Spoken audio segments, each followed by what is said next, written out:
going to ban because it was going to be, obviously the Riven was super impactful. They've gone and picked up the Fiora for themselves, and we were wondering if Ezreal was going to be a champion that is kind of next on the pool. I thought Ezreal would be contested here. Fiora has not been played by TSM. Neither Sunny nor Tetris has picked that one up, but Ziggs has pretty much been banned throughout the entire event. That's left up this time around, so SBTC get 2 power picks in the Renekton and the Ziggs.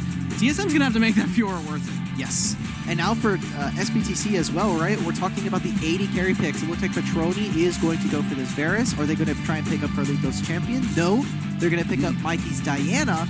And this Ziggs, you might think, Julie's the only one that can play it right now. This is a flex for SBTC, so they can actually hold themselves pretty accountable here if they want, and try to give some more counter pick, or go ahead and pick up what they want for Julie since they know the matchup. Love this for TF though. The Lee Sin locked in from SBTC. The most played champion for TF throughout the event here, and has had some crazy highlight plays on that.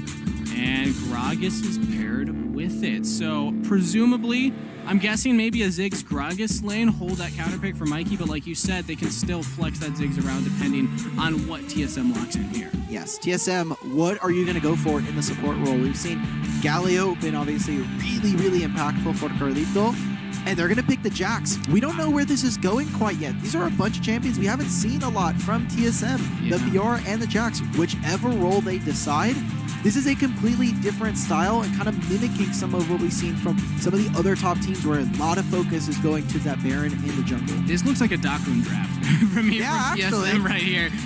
And they go with the Thresh, Carlito. Locking in that one. Now, I know he's been memed a little bit. Anything other than his Galio play. Hasn't played the Thresh yet. And I'd say the Alistar was actually pretty good. And that was the first time Alistar for Carlito as well. So TSM, overall in this series, are showing a very different look, very different champion pool than they showed us throughout the group stage. Maybe they've been holding this in the tank. Maybe this is their final Hail Mary, saying, okay, there's no way they prepped for this. Well, you need to. You need this, right? Yeah. Because this is your last chance. You can't just hold your cards until the next international event. But we're talking about holding strats. Yeah, the Yasuo locked in here for SBTC. Now, if you come from the PC League of Legends, Yasuo Gragas has been a lane. I'm curious if that's possible in Wildrift as well. It doesn't look like they're going for that as they put Julie on the Yasuo, but I was holding out. I thought maybe we would get it. You thought you would see it. I'm glad we're not, because, you know, we've seen Yasuo have really mixed success here at Horizon. I believe it's rocking a 0-7 record right now. Yeah, you know, pour one out for all the Yasuo players in solo queue. They're in pain. They're just straight up crying in Twitch chat, probably saying, guys, our champion needs buffs, right? Please. No, all the pros did this on purpose so that players would look at that and be like, oh, I should play Yasuo in solo queue because they're doing it for us. Yeah, I guess. Just like in its win rate here, you're either going 7-0 or 0-7. Right now, we are seeing the downside of that coin. It would have been cool. Obviously, the level 5 power spike is going to be there, but a lot of knockouts here for SBTC, and enabling the mid-jungle 2v2, I think is really important. Exactly. That's the thing. Yasuo follows up incredibly well on knock-up engage. Gragas provides that with the explosive gas, and Lee Sin provides that with the Dragon's Rage. Both of those can also be very good defensive tools. They're both incredible kite back abilities, too. So TSM, yet again, even though it's a different style of, you know, kite back comp here from the side of SBTC, it almost feels like they have equal number of tools, and we saw how difficult it was for TSM to get onto them in that game one. Yes, SBTC, they have an ability to team fight, but a lot of this draft is centered around making picks, right? As soon as you have that last breath, you can catch one person out with an explosive cast, boom, they're gone. Ziggs, same way. You can tend to those side lanes. I love the Ziggs here. I know it was a little bit earlier into the draft, but the wave clear that was going to come out from SBTC was really lacking. And I like this not only to attend to a potential side lane, but also just granting mid-priority as we get further into the game. And I want to bring us back to TSM on the blue side. What did they prioritize for blue one? Fiora. Fiora is going to need to get rolling in this game for sure, and it is Sunny piloting that champion into Yanero's Renekton, who just had an incredible performance. But backs against the wall, TSM have loaded onto the Rift opposite SBTC Esports. They'll need to find 2 wins in a row here to make it to the knockout stage. SBTC feeling pretty comfortable, but they already group up to push this middle. They want to just get their top laner ahead. Yanero is going to be the one to make the first lead the mid lane.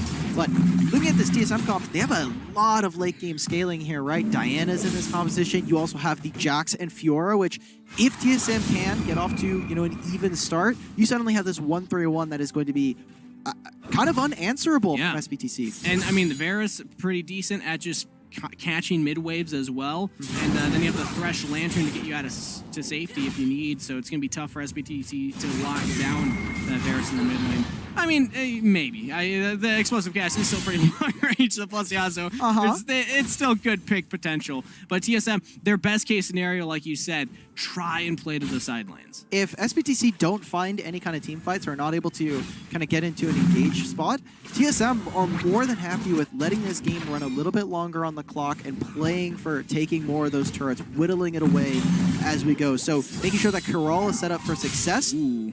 Yanero? Good trades. That's a lot of damage coming out from Sunny, forcing an early recall. Does he stay for this wave? It'd be pretty massive. Yeah, find something here. Oh, beautifully set up. Oh, that was all Cural right there. Throwing out the explosive charge, knocking away Petroni so we can't grab the lantern. Nice stuff. I know the people over in Singapore talked about it. I know the analyst desk over there got to hint at it a little bit, but TF on Lee Sin, you just don't do it. It's just one of the things you do not give over to this guy. He will just smurf on you and just make it unplayable. And watch what Cural does here again, because like this is a pretty direct counter to Thresh. Tries to go for the. I mean, that's just incredibly clean play. Puts the satchel bomb right on top of it and blows it up. Now Julie trying to fight for mid priority, try to at least maybe force a summoner spell away from Mikey. You know, that makes me think, Alk, are we gonna see Cural set up for a last whisper here? Or a last breath from Julie? It is possible. It's something that you may not be like, if you have to be really keyed in on, you have to be paying attention to that. And if TSM are watching the micro, it is something that we could see. Oh, maybe TF just flashes early. Flash response from Mikey, and there's also response from Tetis here. The Jax full health. The TF does need to walk away. I like the attempts though from SBTC. Look at how obnoxious that this can be on this Jax though, right? You try to go in, you safeguard in, he's just going to follow you. Leap strike, counter strike, everything is going to make it very difficult for SBTC to deal with this Jax in a fight. If Mikey had mana right there, I thought he was going in for the engage onto Julie, but didn't quite. So resets coming through for pretty much all members right now, as the objectives will spawn in a little under a minute now. And Sunny actually is not taking the best of these trades against Nero here. It looks like SBTC might be prioritizing the top side of the map. TF's rotating up there, so let's see if the Lee Sin sticks around for the Herald or tries to rotate towards the Dragon. Look at this. Mikey already in the bot lane to answer for this, and they have the bot lane duo of TSM moving to ascertain mid-priority. This is also up here. Dominant spot from Yanero. Sunny still has the grand challenge, but they're not going to go for it. Okay, so that's just Dominus down. This should leave TSM with an advantage for the Herald fight. They didn't get anything. It's still 20 seconds, so thanks to how small the map is on Wildrift, how fast everybody can move around. Obviously, Fiora also has her dashes she can use to get around places a little bit faster. They should be able to get onto the map. Now, for SBTC, they're recalling really late for this. They're not going to have first say onto the Rift. Akano is going to do his best of trying to get maybe a scuttle here, but we see TSM, they're starting up the Rift Herald. This is something we don't see often from them. They're 8th in Herald control in the Horizon Cup and 10th in Dragon control, in First Dragon. But SBTC might not give it to him. Is he going to steal it? They're going for it. They kick into the Yasuo ultimate. The setup, the dunk down. Julie popping off in this team fight. The Lantern thrown. Tetis does get out, but the rest of TSM, they've overcommitted into the fight already. So SBTC, they're just going to clean it up. Grand challenge issued, but Sunny's in a 1v2, and Yanero picks up that kill as well. SBTC, they get the leash, they get all of the kills. They say thank you, next. Immediately setting themselves up for some more top dominance. They've killed everybody, and now they're going to also get this turret with the wave incoming. Wow. This is a huge start for SBTC. Massive influx of gold off of that one play. It was an even state up until then. If anything, I thought TSM might have that chance because Yanero didn't have that dominance. But as we take a look at the X Effect replay here, SBTC, look at the setup from TF. Oh my, this is just wonderful. It's the last second of the ultimate for the Dragon's Rage kick into Julie, and the rest of his team is just kind of stuck in the river to die. TSM not able to answer and not able to cleanly cordon off the Rift Herald pit. Yeah, the desk over in Singapore was talking about TF. Has he been playing up to expectation? Well, this is an example of the highlight reel that will be built around the TF plays here from this event alone. I mean, that was just a thing of beauty right there. And now SBTC 3,000 gold ahead with this team composition. They're in a really comfortable position to close out this game. Now they can control all of the choke points, right? It's about controlling the river from here on out. They're going to make this play. Dive. Yeah, nice kick away. Say goodbye, Sunny. Sunny, back to the turret. Actually survives. Nope, we're diving again. Very Fight, low. boys. Grand challenge issue. TF, you take that? No way! Akino with the flash body slam follows up. I love this gameplay. And SBTC, they play safely around the top side while this play is going on. Renekton backs up. Yunero says, look, I am the play currently. Ziggs is going to come to try to help out with this wave. No way. Clear it. Yunero's going into a 1v3 aggressively and maybe a little too aggressively. The Ziggs bomb was used to help back up, but still, kill picked up for TSM. I like the idea of the play from SBTC, but TSM are able to punish. They go to try to clear the wave. They use the Ziggs ultimate to try to go for it. Dominus is there to try and give Yunero a little bit of a cushion in terms of HP, but it's not enough. TSM are able to punish, get some plates, get a kill on their side of the map. And it's something. It's something, but they still lose out on the other side of the map. And if you look at, again, the global plays here, they don't have priority in this top lane. They can finally get a wave to crash in that bottom wave, but SBTC, despite the fact that they're being a little more active, a little more aggressive with this team composition, they're still controlling the map so much better than TSM. TSM, they need to be able to get into the map first. They need to enter a river to have access to it. Yes, they have some really great disengage tools in the form of the Jax, Fiora, and the Thresh, but other than that, they need to force the issue onto SBTC. SBTC raising the faith from their region right now. They were looking shaky in their first two matches. The only team going into day 3 without a win, but now with plays like this, they're coming back. Alec, this is beautiful. SBTC, they might look for the mid turret. They have the Ziggs bomb, not quite enough. Oh my god, Carlito saves Petroni, just barely able to get that. And their turret doesn't go down. If Petroni goes down, I assume that SBTC will just race to finish off that turret. But incredible play coming out from this play from TSM. And we had talked about this draft for TSM. They want this game to go late, but with the deficit that they find themselves in, now they need to be able to pivot in their ability in this game as to what they want to do. And look at the map state. Look at what's up. 10 seconds till Rift Herald. Every wave shoving for SBTC. Maybe Yunero gets caught.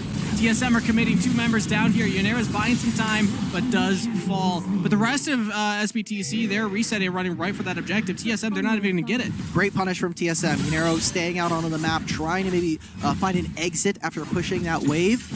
It shouldn't result in much, right? We have them already starting up SBTC this Rift Herald, and TSM, their timers are not on right now. They didn't move for this first. They weren't able to go for that, and it looks like they're going to try and stake their claim on this dragon. Ooh, interesting thing I just noticed there. Mikey picked up the Zonias and then sold it, or rather undid it and got the teleport instead. This is the look from TSM, the proactive teleport plays. They might just go for one right here. Speed of corruption misses onto Akino. They will get a turret, but the rest of SBTC are nearby as well. Do they actually want to go for the CF's over the wall onto Mikey and right back over?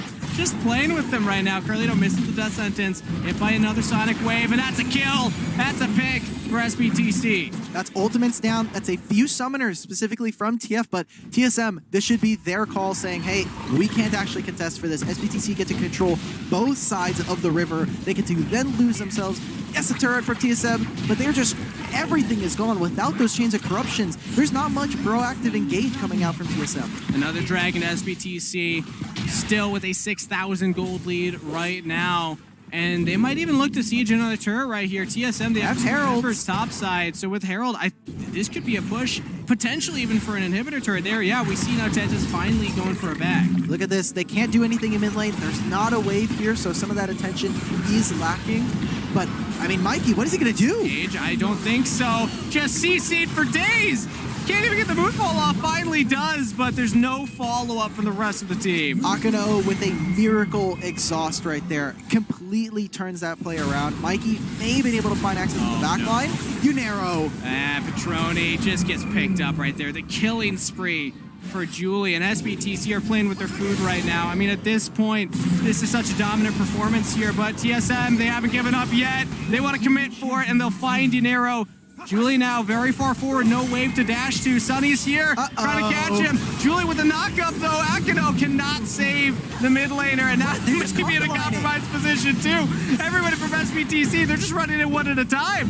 And now it could be in some trouble. Akano does get away. TSM do not want to continue chasing. The solo laners here for SBTC, they walk in one by one. TF is going to try and make the difference here. Oh, he's going for it. Waits. The riposte comes out. Actually did throw out the Dragon's Rage, so it gets stunned.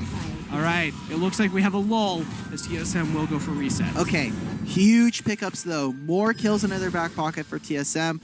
A little bit of breathing room now, right? You'll get some gold in your back pocket. Try to finish some really important items for TSM. But SBTC still in control. And I want to kind of talk about what we've seen from this team as their kind of gradual rise to power here in the Horizon Cup. We saw from Thunder Talk kind of building this team as we've gone throughout the tournament, and SBTC finally have kind of found that voice for themselves. Exactly, and this is a different style than what they got their first 3 wins on. Yes. It's no longer the Ezreal Jan. This is a much more aggressive comp, and maybe too aggressive as TF. Very far forward, Tentis follows up. Grand challenge issued into the stasis. The rest of SBTC are here. They're trying to back him up. TF still alive, still fighting. The exhaust comes through, but Tentis on a rampage finds one. Now Sunny looking for more, finds Kirill. This is the play for TSM. A double kill for Tentis and a double kill for Sunny. If you can take down Akano right here, very low health bar, but it's the triple for Tentis instead. TSM with a massive play. You were thinking SBTC with how aggressive they're playing, with how easily they can close out this game. This should have been their game to win, but we gave TSM the late game scaling, and they're going for it right now. We're seeing mistake after mistake, and TSM are playing around this perfectly. Look at how they're able to use the counter-strike. The jungle and top laner here for TSM just completely making a massive difference for their team. Yeah, TF got a little feisty there. That's one of those Sonic. That's not going on the highlight reel after this tournament. Nope. That one we will omit. Maybe that'll go at the end, you know, as the blooper reel. But what a turnaround from TSM here. They were so far behind, but now only 3,000 gold behind. Like you said, with the scaling comp, this is now looking like a game state that they can start to feel more comfortable in. Look at the jungle right now. Tetis has finally broken the threshold where he is ahead of TF. Is now farming, and this is a huge difference from the Olaf, right? The Olaf, really all he can do is see champion, kill champion. Whereas Jax, he can farm. He can be very safe in a side lane, and now has 3 items compared to this TF. Should be a powerhouse as we get further into the game. SBTC, they're going to have to try and find picks, as you see, find the Death Brush, look for something, make this dragon into a fight position for them. But this time it's TSM with the global plays. They have Sunny in that top lane. It's Unero going to answer. I don't think Unero can actually win that 1v1. Pops the Dominus and it will look for it. Unero's hard committing for this. Grand Challenge is issued. Dominus is used, and Sunny is not winning that. All right, Unero still popping off on the Renekton here. As Dragon started up, SBTC, 4 members on it. They don't have Unero here, and Petroni's not here. In. They go for the fight instead. It's only onto 1 member, though. TSM, they're trying to fight back. They don't get the first kill, though. It's SBTC turning it around. That's a shutdown on the Tentis. And I think that SBTC, they can just run through with this one now. Nobody's on Petroni. Nobody's peeling the Varus. It's just the support Gragas running him down. As Carlito now, the only member left other than Sunny, who's trying to push the mid wave. That was a massive win for SBTC. That's Baron for SBTC. And finally, yet another team fight for them where they just blow up TSM. It was really close. Tentis was incredibly close to being able to kill TF, but is not able to find it. Now Sunny gonna try look for something. Maybe he just steals a red buff as a consolation prize. He's gonna go in blind. They're gonna see him over the wall. He's going into the Baron pit. Sunny, you're an absolute mad lad. There's no way. Wait. Flashes out. Whoa. It was so close. He at least gets 1 kill for the Mikey's effort. here. He just okay, Mikey teleports in and into his death, unfortunately. There, SBTC, they get the Baron. And Alex, they also got the bottom inhibitor turret. SBTC, they get their gold lead back on top of it. The conga line, the power of the conga line is not just reserved for one team. It is for everybody. It is all inclusive. TSM, you want to get in on this dance? Well, here you go. 2 steps forward, 3 steps back. Yeah, that's the shuffle. We call that one, yeah, I guess conga line works. Yeah, it works. You don't really go backwards in a conga line. Maybe, but it depends on the movement. It's all about Tetis right now. TSM, that's their big hope here. 6-1-2 on the Jax, got shut down at the Dragon fight, but still has been a menace in these, little skirmishes in these picks that TSM has been able to find. But if SBTC play clean from this point forward with this Baron buff and Super's putting pressure bot lane, you have to consider them here as, favorites to just close out the game right now. It's going to be a miracle for TSM. Yeah, even if they find this pick on the Yunero, I don't expect them to be able to do much. They're getting pulled across the map. They have Baron plus the Ziggs pick for Thrall. He's just making these turrets melt like butter in front of their eyes. And Carlito doesn't even take that death sentence. You know that there's no chance that your team follows up fast enough to get that. Tetis is going for the split push here as the Jax. I mean, this is, again, what Hueva has showed us you can do on this pick in the jungle, and we'll at least get a turret for it. But, the base is just getting shredded. SBTC with this Baron, they're getting way TSM, without any wave clear, really can't do much, and it's that ultimate follow. Far forward, but he's got the GA, and he's got so much damage. Maybe he's gone too far, though. Sunny getting a lot traded back. Mikey goes for the engage now, but just immediately knocked up. Doesn't even get the moonfall off. Tetis has joined in, but also shredded down. SBTC, they're gonna do it. They had a rough start, but they're making a statement to the fans. Did you keep the faith? As SBTC are on to the Nexus. TSM are defending. Tetis with a couple more hits. T-Up's down, but the Nexus falls, and SBTC moved to knockout.